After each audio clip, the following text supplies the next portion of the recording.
નમસ્તે મિત્રો, એક જ લોટમાંથી ઘણી બધી વસ્તુઓ બનાવી શકાય, સાથે સાથે એક જ લોટમાંથી બધા પ્રકારના પોષક તત્વો પણ મળી રહે તે માટે આપણે આજે આ મલ્ટીગ્રેન ફ્લોર બનાવીશું।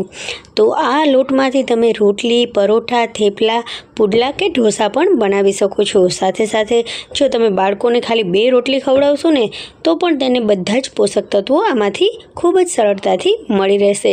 તો ચાલો રેસીપી શરૂ કરીએ। તો આ માટે આપણે એક ડબ્બો લઈશું કે જેમાં આપણે બધા જ ધાન્ય નાખવાના છે। તો અહીં અમે 250 ગ્રામ જેટલા ચણા લીધા છે। જો તમારી પાસે લીલા ચણા હોય ને તો પણ નાખી શકાય। હવે આપણે 100 ગ્રામ જેટલા સોયાબીન નાખ્યા છે, તેમાં 50 ગ્રામ જેટલી અળસી એટલે કે ફ્લેક્સસીડ નાખ્યા છે। સાથે સાથે અહીં અમે 50 ગ્રામ જેટલી તેમાં રાગી નાખી છે। જો રાગી વધારે નાખવી હોય ને તો પણ નાખી શકાય, પણ વધારે નાખવાથી લોટ કાળો થઈ જશે। હવે આપણે અહીંયા કાંગ નાખ્યા છે ફોતરા વગરના, સાથે સાથે કળથી પણ નાખી છે અને અડધો કિલો તેમાં બાજરો પણ નાખ્યો છે, અડધો કિલો જુવાર નાખી છે અને 1.5 કિલો જેટલા પુતરિયા ઘઉં નાખ્યા છે। તો પુતરિયા ઘઉં જો તમારી પાસે ન હોય ને તો સાદા ઘઉં પણ તમે જે વાપરતા હોય ને તે ઘઉં પણ એડ કરી શકાય છે। આ બધા વસ્તુઓમાંથી આપણે બધા પ્રકારના પોષક તત્વો મળી રહેશે।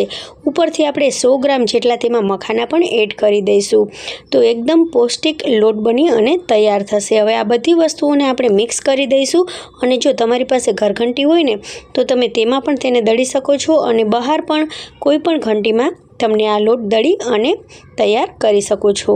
તો હવે આપણે તેનો લોટ બનાવી લઈએ। તો મારી પાસે ઘરઘંટી છે તો બધી વસ્તુઓને આ રીતે હું પહેલાં મિક્સ કરી દઈ અને પછી તેને ઘરઘંટીમાં નાખી અને તેનો આપણે લોટ તૈયાર કરી લઈશું। આ લોટમાંથી રોટલી, પુડલા, થેપલા, પરોઠા કે ઢોસા પણ બનાવી શકાય છે। તો એકદમ સરસ મજાનો લોટ બની અને તૈયાર થશે। એક જ લોટમાંથી આપણે બધા પોષક તત્વો મળી રહેશે। જો બાળકોને તમે આ લોટમાંથી કોઈ પણ વસ્તુ બનાવીને દેશો ને, કોઈ પણ રેસીપી ખવડાવશો ને તો તેને બધા જ પોષક તત્વો મળી રહેશે। તો આ લોટ ઘરે ચોક્કસથી એકવાર બનાવજો, તમે અને તમારો પરિવાર હેલ્ધી રહેશે। જો આ રેસીપી ગમી હોય ને તો મારી ચેનલને સબસ્ક્રાઈબ કરજો, બેલ આઇકોનને પ્રેસ, જેથી મારી નવી રેસીપીઓના વિડીયો તમને સૌથી પહેલાં મળતા રહે। Thank you for watching. મળીએ નવી રેસીપી સાથે, ત્યાં સુધી બાય, ટેક કેર, જય હિન્દ।